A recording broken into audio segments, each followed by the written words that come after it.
What's up, FHN? I'm Max. And I'm Jackson. And welcome to this week's episode of The Nightly Show. Winter's almost over and spring is, well, starting to spring. Yeah, but that has led to some strange weather. Some days it's nice and warm, and the next it's cold and windy. I hope it stays a bit colder for Snowcoming. Yeah, I'd like it to stay a bit warmer, but I'm still excited for Snowcoming. In fact, Rhea and Ben just made a video on it. I'm sure it's no joke. Let's check it out. Snowcoming is a dance that we usually held during second semester, and this year Snowcoming is going to be March 11th, which is still a Saturday. We will be selling tickets for the dance March 6th through March 10th during lunches. Student and guest tickets will be sold then, but we're doing all guest ticket sales before. So guest forms will be available February 21st, and they'll be due to Rachel Peroni in room 208 by the end of the school day on March 3rd. We've been planning this for about 3 months, since November, December. So it will be a UV dance, so the entire thing will be under black lights. That's why we recommend wearing like bright colors or whites so that you guys glow. One of the things that's different for Snowcoming this year is definitely the date. So it's a bit later than usual. Snowcoming is usually around February, but this time it's going to be March 11th, like I mentioned before. That has to do a bit with school activities and important events going on. And then also because we wanted to get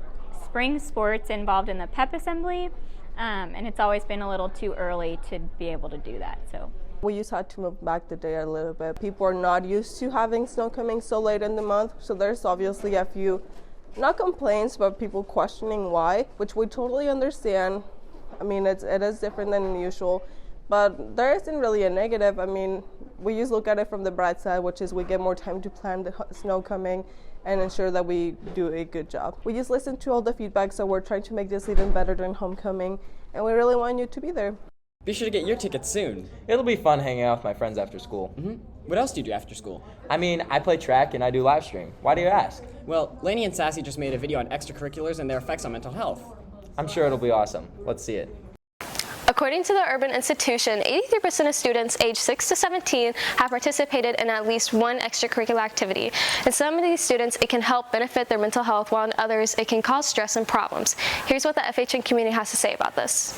I think that after-school activities and mental health is totally dependent on the student. I would say my after-school activities affect it in a good way because they help me explore different interests that I have. They give me something to strive towards, and I'd say they give me more of a reason to come to school and try because I have to maintain grades. And I think after-school activities provide students with just sort of a safe place with their people where you can have that shared experience and talk to people about the things that you're all sort of going through.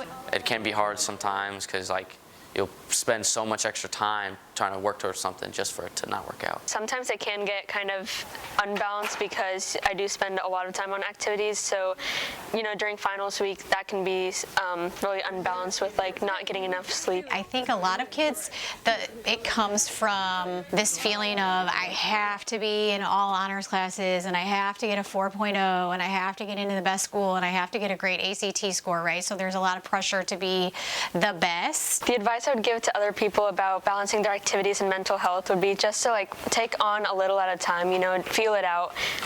Maybe take on 1 or 2 activities freshman year, see what you like to do, and then just gradually add on more as you get more comfortable with doing that and just finding your own interests in things. I just try to keep my mental health and sports separate. I try not to let wins and losses in sports affect my mental health and get me down. I think it can definitely be good for a lot of kids, for sure. I mean, we want all kids to be involved in at least one activity. What I love about activities is it connects kids to school, I think, by making a big place feel small. I'm glad they're thinking about the health of the students. What are some ways you like to de-stress? Well, I like to go home and watch TV, something like Outer Banks or SpongeBob. I love SpongeBob, but have you seen a real-life sea sponge? I have, thanks to Allison's video. Take a look. When I say the word sponge, what most likely comes to your mind is a kitchen sponge, sort of like this one here. What I'm referring to, however, is the centuries-old animals that dwell at the bottom of the world's oceans. Natural sponges are much more organically shaped than these synthetic sponges, and are many times shaped like tubes.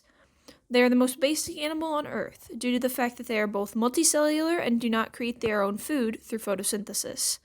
Instead, they filter feed, so they rapidly pull water into themselves and then expel it. Sponges do not have a digestive system, so any particles they filter through their surface are captured and directly absorbed by their individual cells. This is how sponges feed and power their cells. This flow of water through a sponge also provides it with a steady supply of oxygen and removes wastes. Adult sponges are sessile creatures, meaning they can't move around, and they have a sort of endoskeleton made out of spicules. These tiny little spikes are reminiscent of jacks, and they make up the only structural support most species of sponge have. They give the sponge its shape and help protect it from predators such as sea turtles, many different types of fish, and even some types of nudibranch or sea slugs. Sponges are also integral to ocean environments by providing a shelter or food collection system for other organisms. Some types of shrimp form colonies in sponges, using them not only as a food source, but as protection from predators and other shrimp. The shrimp feed off of the larger particles that the sponges collect via their water filtration system. Some types of hermit crabs allow sponges to grow on them, using this for protection when their shells get too small. However, ecological benefits are not the only benefits sponges provide. The idea of humans using sponges to assist with cleaning both themselves and other things dates back to the 1800s. Although today, many prefer the cheaper, more widely available option of the synthetic sponge, as opposed to natural ones that must be harvested from the ocean, treated, shaped, packaged, and finally shipped to various places around the world. Before the creation of synthetic sponge, the price of natural sponges was exorbitant due to the long and arduous process to obtain them, and the price was high above what the average person at the time could spend. This means that sponges were once considered a luxury and a sign of wealth, which obviously changed with the creation of synthetic options. Sponges are creatures that many times go unnoticed or are unknown by people, but these are vital members of marine communities and are functional helpers to humans. These animals, while among the simplest of the planet, are truly interesting and useful creatures. I never knew there was so much to learn about sea sponges. They're really cool creatures. It reminds me a lot of the SpongeBob games they've released over the years. Yeah, they must be a lot of fun to complete. In fact, Jacob just released a guide on how to get all the achievements in a game called Superliminal. Really? Let's check it out. Warning, this video may contain spoilers for Superliminal. Superliminal by Pillow Castle is a perspective-based puzzle game where you need to get through 9 differently themed levels. The basic premise of the game is you pick something up, you put it down further away so it's bigger. This game has a total of 23 achievements, and this video will cover how to get the first 12 of them. Let's start this off with Son of Man. Son of Man. In Chapter 5, Clone, there's a green apple on a button here. What you're going to want to do is pick it up and drop it on your character's head to get the achievement. The next two can be chained together, Speedrunner and Superliminal. For Speedrunner, you need to beat the game in under an hour, and for Superliminal, you need to beat the game in under 35 minutes. My only tip for these is to play the game enough that you're comfortable with every part of it, and if you struggle on certain bits, practice them until you're good at them. Next is Wake Up. For this one, you just need to beat the game once. Next is Sugar Crash. For this achievement, you want to grab any soda can from any vending machine and raise it above your head and then drop it. It should do this. Do note that most, or if not all, of the soda can achievements can actually be easily earned in Chapter 2, Optical. Environment saved. In Chapter 2, after you wake up in the reception area, grab a soda can from this vending machine and drop it in the blue bin in the corner opposite of this room. Next is Please Recycle. In Chapter 2 again, in the reception area, grab a soda can from the vending machine and drop it into the trash can next to it. Next is Take Your Trash Elsewhere. In Chapter 2, grab a soda can and head into the level. Turn left as you reach this point and drop the can in this bin. And lastly, for the soda can achievements, Soda Connoisseur. In Chapter 2, you need to go to the first soda machine, pick the first drink, and let it come out.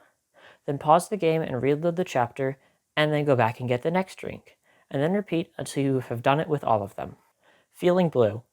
For this, you need to find all of the hidden blueprints. There are blueprints in every chapter except for Chapters 5 and 9. You can keep track of them on this board in Chapter 6. At the end of Chapter 1, Induction, you need to grab this exit sign and use it to cross the gap at the end of this hallway. If you have trouble, you can use this cheese wheel with the sign to get across and get this blueprint behind this little wall thing. Next, in Chapter 2, when you get to this room, you need to use the exit sign here to get behind the room and head to the side, where you'll find the blueprint. Then, in this room, grab the moon and use the objects on it to get out of this window at the top and locate the blueprint up there. Next, in Chapter 3, Cubism, you need to get into this room and use this platform to get up here. The blueprint's on this platform. Next, in this room, you want to grab one of these cubes and bring it down to this shelf. Then use it to get up here. Next, in Chapter 4, Blackout, after you turn the generator on, you need to go up the left plank and get on this shelf. Then you'll be able to find the blueprint here. Next, in Chapter 6, Dollhouse, once you go through your first window and get here, you'll find the blueprint on this box. Next, you'll want to get the bouncy castle from this room and put it right here, and use it as a platform to get up to this blueprint. And lastly, in the room where you can manipulate your size with 2 movable doors, bring one door and put in the keyhole, and grab the second door once you're in that keyhole. Make the door big in the next room, and you'll find the blueprint on top of this clock. Next, in Chapter 7, Labyrinth, once you get to this room, use this die to get on top of the scaffolding. You'll find the blueprint there. Next, when you fall into this room, you'll want to head to the end of the hallway where you'll find the blueprint. And lastly, in the parking lot room, where the room appears, make your way to the top of the room using these objects to find the blueprint. Lastly, in Chapter 8, White Space, once you get to this area, use the plank on the right of the outside of the room to get on top of the room and find the first blueprint. Next, in this hallway, you'll need to go around this window to find the blueprint. And lastly, when you get to this area, you're going to want to do a hairpin turn around the door to find the last blueprint behind it. Next is Fires Extinguished. Throughout the game, there's these fire extinguishers on the wall. This achievement, you'll just need to empty all of them. And lastly for this video is, why are you like this? In Chapter 5, Clone, you need to clone an object over 100 times. And that's the end of Part 1 for my Superliminal Achievement Guide. Be sure to check out our channel soon for Part 2. Well, that's all the time we have here today. Make sure to follow us on all our social medias, including FHNtoday and FHN Game Day. Once again, I'm Max. And I'm Jackson. Signing off.